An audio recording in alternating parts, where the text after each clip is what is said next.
It is the world famous KROQ. I'm Nicole Alvarez here with Grimes. I'm so stoked that you're here. Yeah, me too. Thanks for having me. I consider you a force of nature and a force of art, and I'm so fascinated by you. So you play tonight. Is this your second Coachella? Yes. Okay. I could be wrong, but isn't there some mystical energy in this desert, Coachella in particular, like the festival that artists get really excited to play? Probably. I mean, even if anything, just the sheer wind factor, it just makes such a big difference in the show when you're like blowing around. It's kind of mystical. So how old were you when because you're not just, for everybody that doesn't know, you're not just a singer. You produce, you direct, you're an artist in so many different ways. When was the first time as a little girl that art had an impact on you? Ooh, I mean, probably like when I was a baby, I needed music to sleep, or I would just wouldn't sleep. Girl. Yeah, so they had to like play like weird country records. Weird country records. Yeah. That's interesting. Okay, and then how old were you when you started taking steps to encourage a life in art and music? Like 23. 23 years old. Did you dabble in school, or were you like hardcore into school? Like, what do you mean by school? Like school, like regular school, non-art. Like, did you ever go to school and think, Yes. maybe I'll be a lawyer or something? Yeah, I mean, I wanted to do research for neuroscience. It's kind of a long story. No, tell me a little bit. I studied neuroscience at McGill University. Interesting. But I don't know, science. I was like, 10 more years probably of school. Just such a pain, and like, I don't know. I made $250 off a show, so I was like, fuck yeah. Oh, shit. Sorry. It's okay. We can drop that or something. Sorry, they told me not to swear. It's okay. It's funny because when they tell me not to do something, my brain automatically does it. I know. It's so hard not to. We'll keep each other in check. Yeah. We'll totally keep each other in check. So I was reading up on you because you're so, like, you fascinate me. You started putting shows together with a friend of yours when you were in college or out of college? I mean, in Montreal, where I kind of came out of, there's just a lot of, Arcade Fire's from there, so there's a lot of kind of just weird spaces and to play, like just random warehouses and stuff. So I think just there was shows every weekend, and I'd literally be like, hey, could I be on the bill? And they'd be like, fine. And you just show up and play. Like, you don't get paid or anything. But were you ever nervous, or is this something that you were really comfortable in being on stage and becoming another persona always?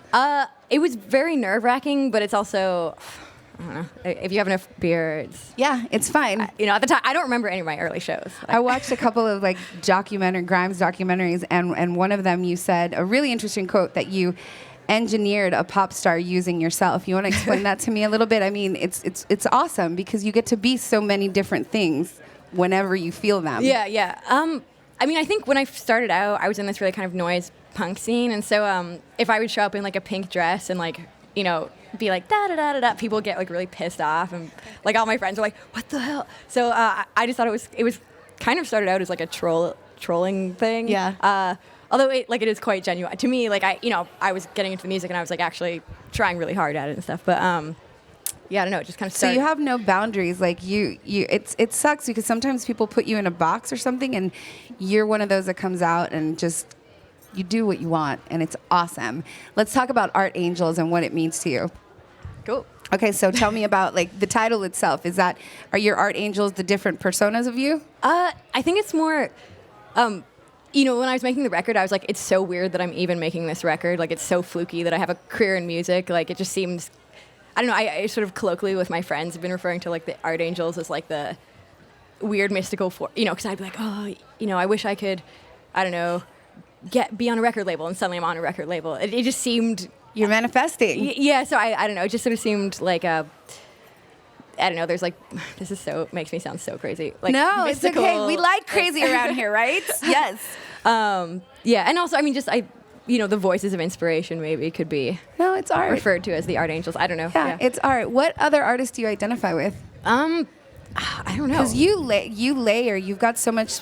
How about Trent Reznor? Somebody like Trent Reznor, yeah. Do you admire somebody like that? He layers, he does so many different things that remind me of you. He produces and is the front person, which is kind of a rare thing. Yeah. He's definitely actually probably one of my main inspirations, just in the sense that there's not a lot of people who do explicitly what I do, and he's definitely, I kind of took my cues from him, I think. Out of everything that you do you like one more than the other? Definitely producing. Okay. Like, just because, I don't know, it's like, it's the least pressure situation, Okay.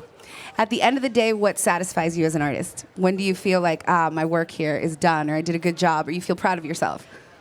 I think when I get to interact with artists I really admire, I think, like if someone who's one of my favorite artists who I've always admired, like, talks to me or something, that's probably the best feeling. Who's been an artist that you've gotten to interact with? Like Lana or something. Oh, that's awesome. What a great combo, too. Well, you play tonight at 10:45, which is a great time. That's when Although I have to go against Guns N' Roses, so I'm kind of stressed. No, but you've got, there's 2 weekends, so, like, people can choose, but you've got a great spot, meaning, like, that's when things get a little crazy in the desert. I'm glad it's late. Yeah, which is amazing. This is Grimes. Thank you so much for coming by. Continued success. We are live in Indio. I'm Nicole Alvarez from the KROQ Coachella House.